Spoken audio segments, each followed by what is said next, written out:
pois, bom dia, boa tarde, boa noite para vocês.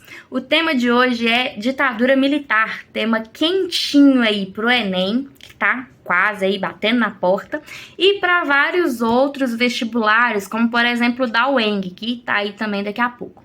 Então, vamos começar. A época da ditadura militar, o presidente, o presidente que estava no poder era o Jango. O que estava acontecendo na época no contexto mundial? Era o período de Guerra Fria. Então, estava uma tensão muito grande entre Estados Unidos e União Soviética. E o medo do comunismo se instaurar no Brasil, do comunismo, se alastrar, ganhar poder e o Brasil virar uma Cuba, era muito grande.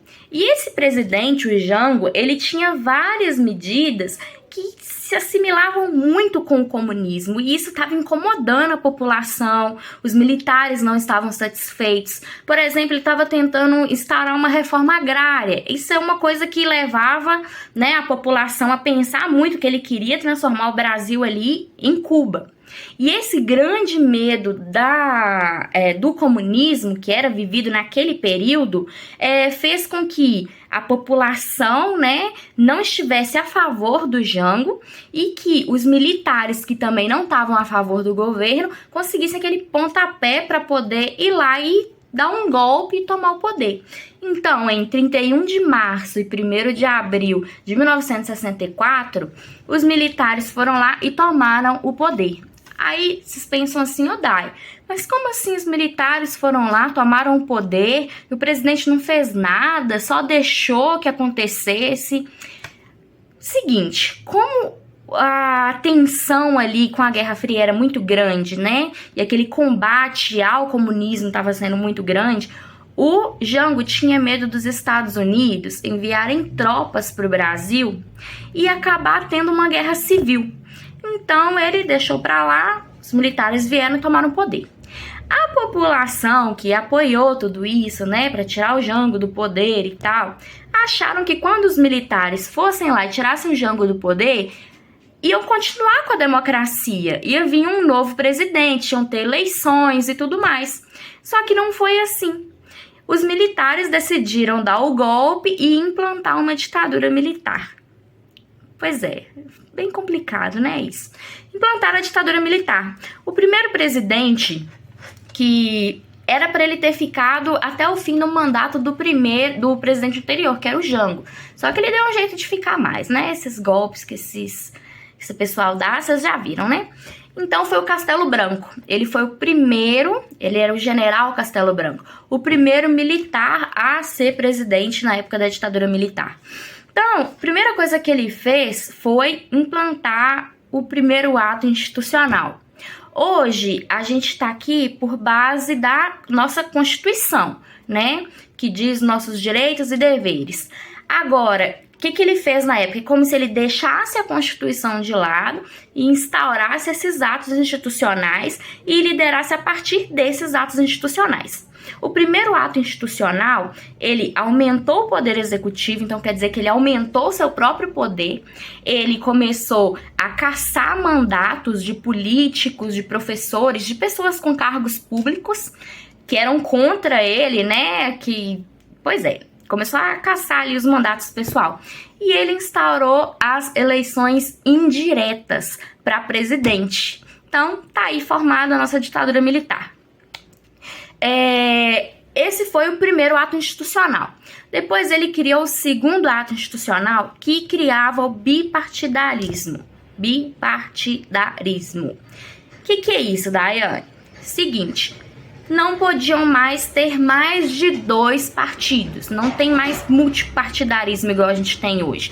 Eram só a Arena, que era o partido dos militares, e o MDB, que era o partido da oposição. Só que esse partido da oposição era uma oposição bem contida, que eles tinham ali controle sobre aquele partido, então não estava atrapalhando em nada ali na ditadura militar. Então, ele instaurou o bipartidarismo. Terceiro ato institucional que foi colocado, colocou eleições indiretas para governador, né? E o quarto ato institucional, que nem fez muita diferença, foi o que eles fizeram uma assembleia ali constituinte.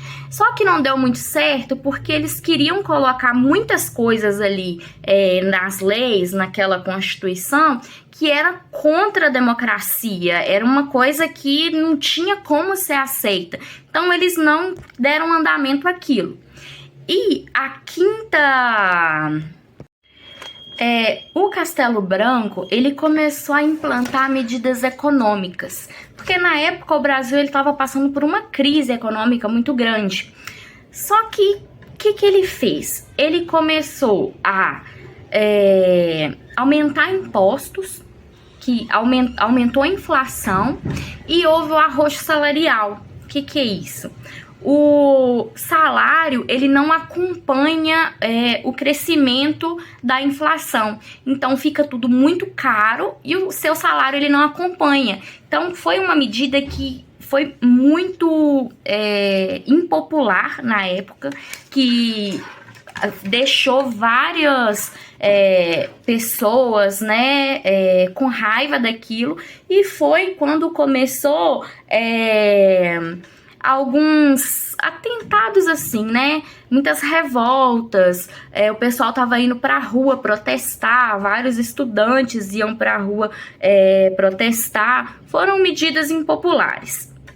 Então, acabou o governo do Castelo Branco, entrou o presidente que chamava Arthur Costa e Silva.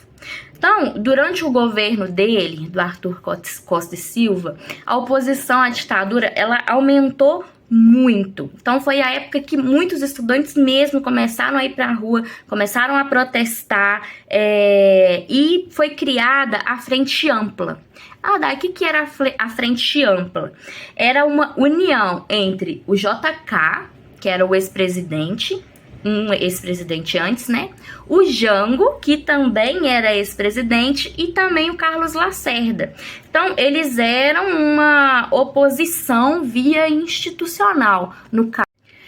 Então, foi nessa época do Costa e Silva que tiveram muitos movimentos artísticos, como, por exemplo, Caetano Veloso, Gilberto Gil, Chico Buarque, que eles expressavam, né, aquela indignação com o governo por meio da arte. Um símbolo, né, muito famoso desse período foi a morte de um estudante chamado Edson, que ele foi morto a sangue frio por policiais nesse período. O Costa e Silva, então, ele instaurou o ato institucional número 5, que foi um dos atos institucionais que a gente mais estuda, que a gente mais fala. Nele foi instaurada uma censura muito grande a tudo que as pessoas falassem contra a ditadura militar. As pessoas, elas eram perseguidas, não podiam se expressar. Então, era uma censura muito grande. E foi nesse período que foi instaurado o fim do habeas corpus. O habeas corpus é o direito que a pessoa tem de responder a algo em liberdade, quando não se tem provas ainda concretas daquilo. Nesse período, como eles tiraram o direito do habeas corpus, você podia ser preso por qualquer coisa. Se virassem e falassem que você fez algo, que você falou algo, você era preso. Então, muitas pessoas foram presas por coisas assim, às vezes muito pequenas, por causa de uma censura. As pessoas começaram a desaparecer, porque as pessoas, elas eram presas, elas eram torturadas, e tudo isso ficava muito dentro da lei, porque esse ato institucional número 5, ele aumentou ainda mais o poder executivo e diminuiu o poder judiciário. Então, o poder judiciário não podia mais dizer nada a respeito dos atos institucionais. Então, ninguém podia falar nada a respeito dos atos institucionais. O governo fazia o que queria, o Costa e Silva fazia o que queria e ninguém podia falar nada. Então foi um momento muito triste, de muita repressão, de muitas mortes, né? Então, vamos passar para o próximo. Toda essa situação, ela fechou, né, os canais ali para a oposição. Então ficava tudo muito nas mãos do governo. Então começaram a surgir muita revolta, né, muito movimento, e aí foi gerado as guerrilhas. que eram pessoas de oposição que, como não conseguiam lutar por justiça, né, lutar por uma melhora a partir da lei, eles se juntaram e começaram a fazer aquilo fora da lei. Então, como que eles mantinham ali a guerrilha?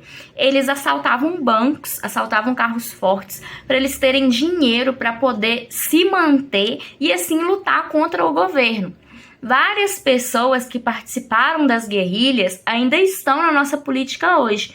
Curiosidade, uma pessoa que participou dessas guerrilhas e ainda está na política é a ex-presidente Dilma Rousseff. Ela participava dessas guerrilhas, eles eram guerrilheiros. Muitos guerrilheiros, eles lutavam pelo direito deles, né, fora da lei na época, sequestrando pessoas importantes do governo para fazer troca com outros guerrilheiros, outras pessoas que tinham sido presas devido a alguma acusação que não tem mais o habeas corpus, então eles eram presos e torturados, então eles trocavam por essas pessoas, né, matavam pessoas importantes para mostrar sua indignação. Então foi um período de terror, literalmente terror, a época da ditadura militar.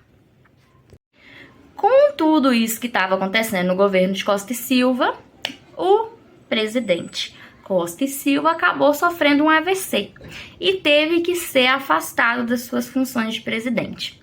Quem deveria tomar o poder seria seu vice-presidente, que era o Pedro Aleixo.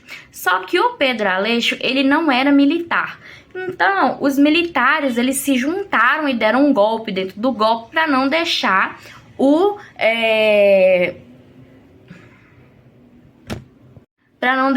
Pedro Aleixo tomar o poder, porque senão não seria mais uma ditadura militar, porque os presidentes têm que ser militares.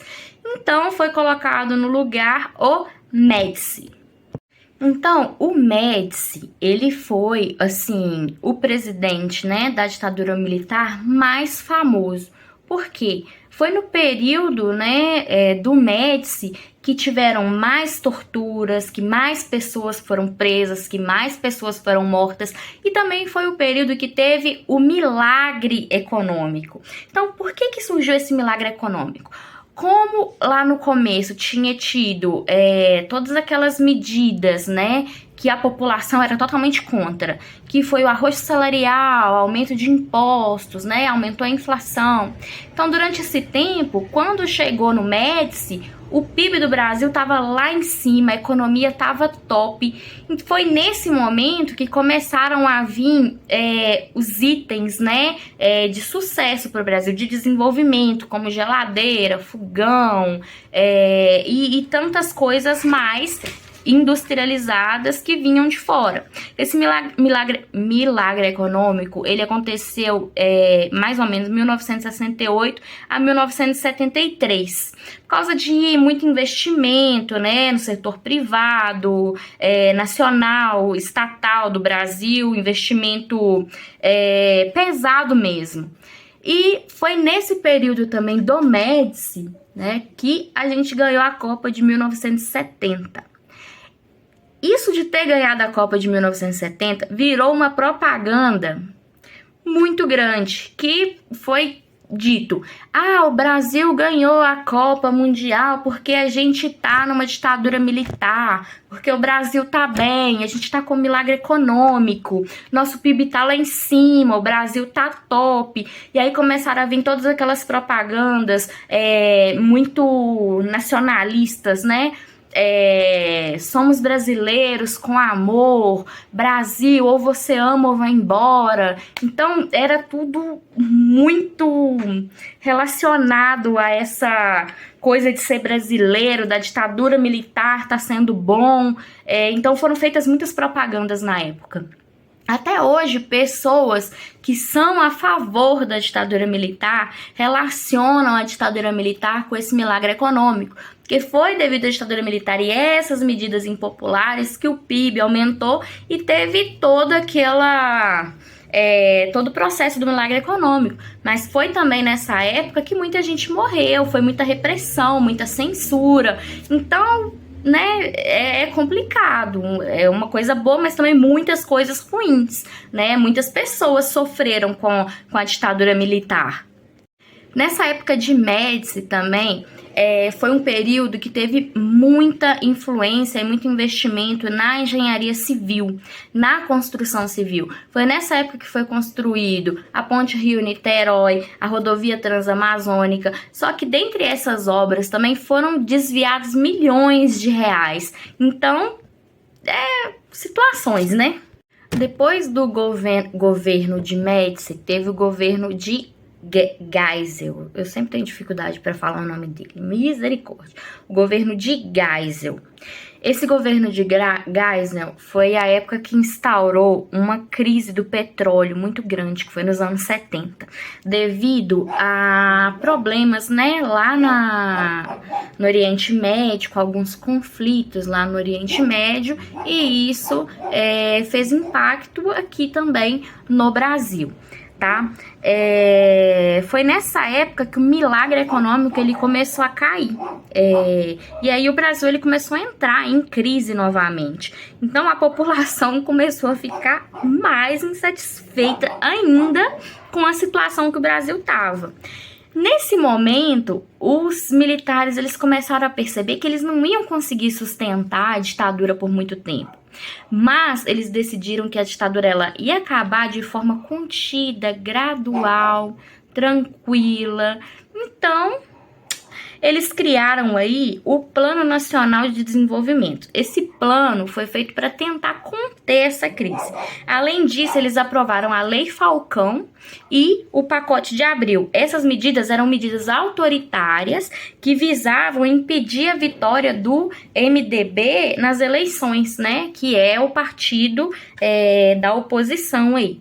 Outro marco grande desse período do Geisel foi a morte do jornalista Vladimir Herzog. Eu não sei falar esse nome, eu creio que seja isso.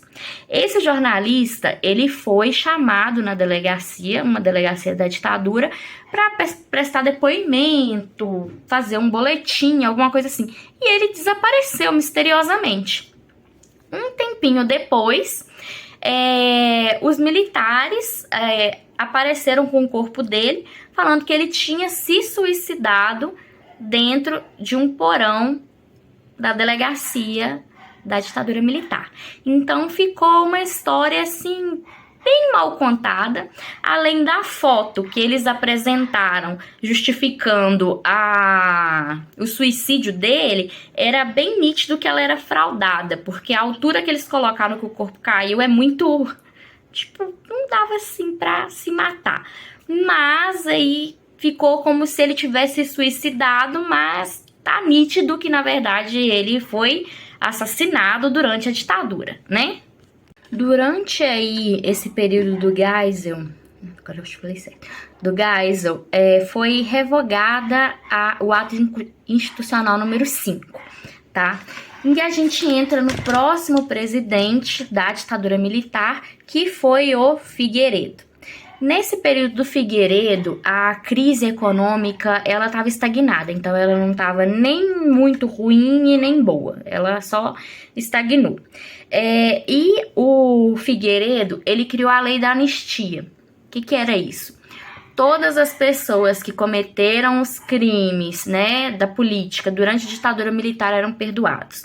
Então, tanto as pessoas que eram da oposição, da guerrilha e tudo mais, quanto as pessoas que eram, né, os militares que mataram e torturaram muitas pessoas.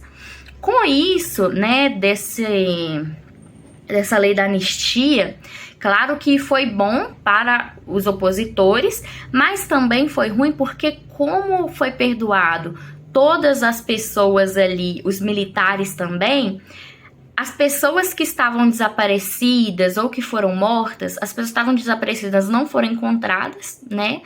E as pessoas que foram mortas acabaram não tendo justiça. Então, para essas pessoas que perderam entes queridos, né? Muitos desaparecimentos sem solução, então estão até hoje aí sem saber onde estão certas pessoas que desapareceram na época da ditadura militar, quem matou, as pessoas que mataram também, muitas pessoas não foram condenadas, e a lei da anistia foi assim. E também foi revogada na época o partidarismo, que era o ato institucional número 2. Então, o que eram os dois partidos, que era a Arena e MDB, foram divididos em vários outros partidos, que até a gente tem até hoje aí muitos partidos, tá? Depois aí dessa época do Figueiredo, onde aconteceu também a chamada diretas já, a gente já ouviu falar, com certeza, o pessoal já ouviu falar, que foi um pedido de aprovação pela ementa Dante e que pedia, né, que acontecesse as eleições diretas para presidente. Ela não foi aprovada, tá? Na época. Assim, foi acontecendo o fim da ditadura e o presidente que ia ser colocado, né, após o Figueiredo, que finaliza aí a ditadura militar, que seria o primeiro presidente sem ser militar, né, que seria civil, é o Tancredo Neves. Só que alguns meses antes do Tancredo Neves chegar ao poder, ele ficou doente e morreu. Uma doença meio misteriosa e acabou morrendo. Então, quem pegou aí a presidência foi o vice-presidente dele, que era o José Sarney. Então, José Sarney foi o primeiro presidente depois da ditadura militar, que voltou aí, né, a ser uma democracia sem a ditadura, e assim a gente finaliza esse resumão sobre a ditadura militar. Espero que tenham entendido, né, que tenham, né, pego algo que seja bacana para as provas, que cai bastante esse tema nas provas. E precisando de alguma coisa, se tiver alguma dúvida, coloca aí nos comentários. Se tiver algum tema que vocês querem discutir, coloca nos comentários. E uma coisa que eu sempre esqueço de falar nos vídeos, não se esqueçam de curtir o vídeo, de comentar, de se inscrever no canal, porque ajuda muito a Daizinha aqui, tá? Com esse projeto. A gente tem que estudar muito para fazer os vídeos, então ajuda a Daizinha e não esquece de dar o seu like, de curtir aí, de compartilhar, de comentar, e agradeço muito aí por vocês estarem sempre comigo. Beijão, galera, obrigada!